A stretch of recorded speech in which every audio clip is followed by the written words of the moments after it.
السلام عليكم ورحمة الله وبركاته. اللهم صل وسلم وبارك على سيدنا محمد وعلى آله وصحبه وسلم. عاملين ايه؟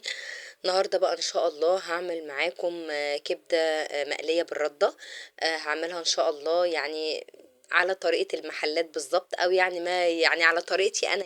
بس انا شايفة ان هي انا يعني بعتبرها ان هي احسن من المحلات، لان طبعا احنا بنبقى عاملينها في البيت ضامنين نظافة الحاجة اللي احنا عاملينها، وبنبقى غاسلين الحاجة، وفي نفس الوقت برضو الردة اللي احنا بنستخدمها بنبقى نضيفة وعارفين كويس قوي مصدرها منين. طبعا انا هنا جايبة الكبدة شطفتها طبعا شطفة بسيطة، مقطعاها طرنشات، ودي كل التوابل الخاصة بيها، ودي بصلة مفرومة، وتلات اربع فصوص توم كده مفرومين، ونص ليمونة. زي ما قلت لكم انا جبت الكبدة قطعتها طرنشات رفيعة وشطفتها. طبعا لازم يعني مع احترامي للي بيقول انها ما بتتغسلش، بس انا بحب ان انا اشطفها، وانا قايله لكم الكلام ده قبل كده. هنا طبعا هنزل بقى عليها بالبصل المبشور اللي انا بشرته، والثوم هدعكها بقى كده كلها في قلب بعضها، وبعد كده هعصر عليها نص الليمونة. مش هحط عليها اكتر من الليمونة بس. يعني في ناس بيحطوا عليها خل، بس طبعا انا مش هستخدم الخل فيها خالص. انا هستخدم فيها الليمون. طبعا الليمون في الكبدة بيبقى افضل من الخل، عشان الخل بيظهر من زفارة الحاجة. طبعا هناك بقى الطبق اللي كان فيه التوابل ده، انا كنت حاطه فلفل، وكنت حاطه كزبره، وحاطه معلقه صغيره جدا من الزعتر، وحاطه معلقه من السبع بهارات، ومش فاكره انا كنت حاطه ايه تاني. المهم يعني ايه، اي توابل عندك في البيت انت حابه تحطيها حطيها، بس دي اكتر التوابل اللي انا فاكره كويس. وحاطه معلقه صغيره صح من البابريكا. دي التوابل اللي انا كنت حطاها فيها. طبعا احنا لما بنيجي نقلي الكبده، او يعني سواء هتشويها او هتقليها، يفضل طبعا ان احنا بنتبلها. عكس بقى لما تعمليها ببصل او كده، انا ما برجحش ان احنا نحط فيها توابل وبهارات كتير عشان ما تغيرش من طعمها قوي. انما لما باجي اقليها بالردة بحب اتبلها على وتبقى متشبعة كده من التتبيلة، بيبقى ليها طعم احلى. طبعا هنا هبدأ بقى ان انا ايه، حطيت بقى كل التوابل اللي معايا، هبدأ بقى ان انا اقلبها كده كلها في قلب بعضها، وبعد كده هحطها في التلاجة حوالي ساعة ساعتين براحتك خالص، ولحد ما تتشرب من التتبيلة بتاعتها. طبعا زي ما قلت لكم انا شطفتها، بس طبعا احنا مهما بنغسل الكبده برضو بيبقى ليها لون برضو، يعني لازم بتنزل زي دم بسيط كده. بس الحمد لله يعني هي طبعا نضيفه، يعني ما كانش فيها زفاره الحمد لله عاليه. هي بس ايه يعني الليمونه ظبطت معاها الدنيا. وهنا بقى طبعا كنت سبتها في التلاجة حوالي بالظبط ساعة. وطبعا الردة دي ردة نظيفة جدا، انا جايباها من عند العطار، وكمان نخلتها تاني. عشان كده بقول لكم احنا لما بنعمل الحاجة في البيت احنا بنبقى ضامنين نظافة الحاجة. الردة بالذات بتسوس بسرعة، فيفضل ان انت لما تجيبيها في البيت تحطيها في التلاجة، نخليها الاول مرة، وبعد كده حطيها في قلب التلاجة عشان ما تسوس منك بره التلاجة. هنا بقى طبعا انا مش هحط في الردة اي حاجة، ولا ملح ولا توابل، علشان هي يعني مش بقسماط، هي ردة ما بتحطلهاش اي اضافات. الملح بيبقى محطوط في قلب التتبيلة بتاعة الكبدة. طبعا هنا بقى خدت قطعة الكبدة، وهبدأ ان انا ايه، اظبطها يعني في قلب الردة وكده. طبعا انا هعمل كل الكمية علشان لما اجي اقلي تبقى جاهزة معايا. عايزة بقى تشغلي مثلا البوتاجاز جنبك والطاسة تبقى على النار وتعملي قطعة قطعة براحتك، بس هي الكبدة عموما ما يعني يا دوبك بتشم النار وبتستوي بسرعة.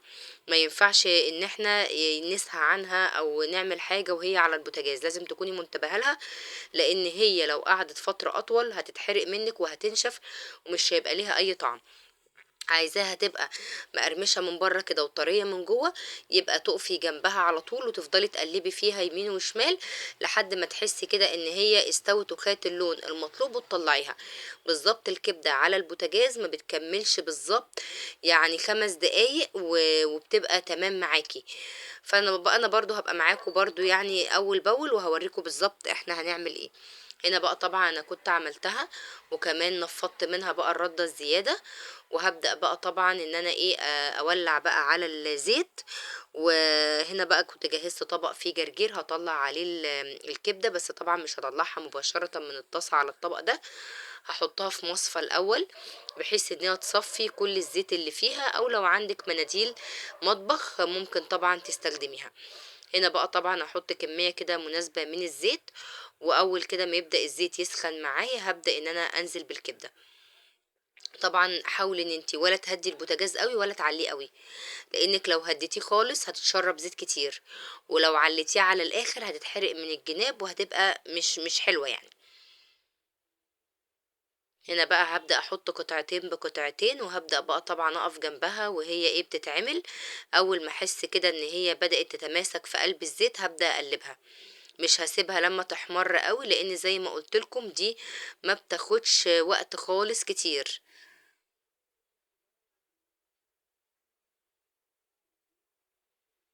هنا بقى بصوا، يعني ما كملناش بالظبط، يعني هي بالظبط بتاع 5 دقايق كده، وبدأت ان انا ايه اقلبها على طول، هي غير البانيه.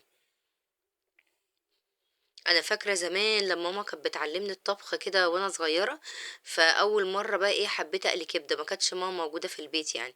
فانا في اعتقادي بقى ان الحاجه يعني اللحوم لما بتتقلي المفروض ايه يعني بنسيبها في الطاسه كتير عشان تستوي بقى وما تبقاش نيه. فانا كنت فاكره ان الكبده بتتعامل معامله الاسكالوب، فسبتها والاقيها احمرت، اقول لا عشان ايه ما تبقاش نيه، اسيبها تاني وافضل اقلب فيها يمين وشمال لحد في الاخر وما اكتشفت والله واحنا بناكل انها كانت محروقه. ودي كانت اول تجربه ليا لما اتعلمت الطبخ في الكبده. عشان كده من ساعتها لما احب اعمل كبده بالرده او اعملها بالبيض والبقسماط لازم ما اخليهاش تكمل في الطاسه فتره طويله، لاني خلاص كده فهمت ان الكبده ما بتاخدش معانا سوا.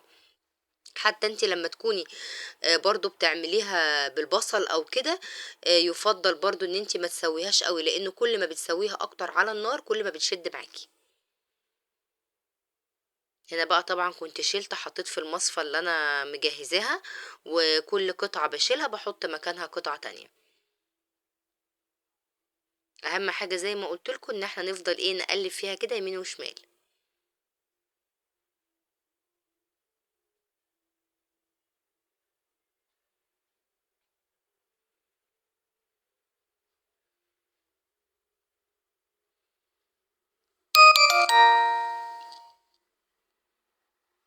هنا بقى طبعا كانت دي كده خلاص، كنت عمالة اقلب فيها اتأكد ان الجنب التاني كده يعني هو كمان استوى، لان انا كنت حابة لونها يبقى ذهبي كده ما تبقاش محمر قوي يعني ولا محروقة. طبعا هي لما بتتحمر بتبدأ في جزء منها بيبدأ ان هو يعني بتدخل في بعضها. هنا بقى بصوا دي الجزئية اللي انا ايه اول اتنين طلعتهم، بصوا لونها جميل جدا، والردة كمان عشان احنا نخلينها كويس ونضيفة، حتى هتلاقي حبيبات الردة بتبقى صغنونة، عكس بقى الردة اللي هي لما بتجيبيها كده وتستخدميها على طول بيبقى فيها اجزاء خشنة، بتبقى مش حلوة في آلية الكبدة بالذات يعني، او لو هتستخدميها في شوي سمك. هنا بقى طبعا زي ما قلت لكم دي مصفى صغيره، كل ما بطلع حاجه بحطه في قلب المصفى. هنا بقى طبعا سبتها تتصفى، وكانت لسه في طبعا الباقي على النار، هكملها بقى كلها وهبدأ بقى ان انا ايه ارصها بقى على الجرجير. طبعا انا يعني ما اكذبش عليكم ما بعرفش قوي في ذوق الاكل، يعني انا على قد ما بقدر ايه ما بعرفش اجمل في الاكل، انا عندي اعمل الاكل واغرفه في الاطباق كده، بس ما بعرفش بقى ان انا ايه يعني ارص رصه مظبوطه كده في الاطباق يعني. فهنا المهم انا كده حطيتها بقى كلها زي ما انتوا شايفين، وبقى هقول يعني بالهنا والشفا كده كده خلاص يعني خلصت معانا. اتمنى بقى الفيديو لو عجبكم، اتمنى انكم تشتركوا في القناة وتفعلوا الجرس عشان يوصل لكم كل جديد. وطبعا النهاردة حاسة ان انا متوترة مش عارفة اتكلم انه اصلا تعبانة ومليش مزاج كنت اسجل النهاردة الفيديو ده، بس قلت عشان ما بقتش ملتزم وبسجل كتير. اشوفكم ان شاء الله في فيديو جديد بإذن الله.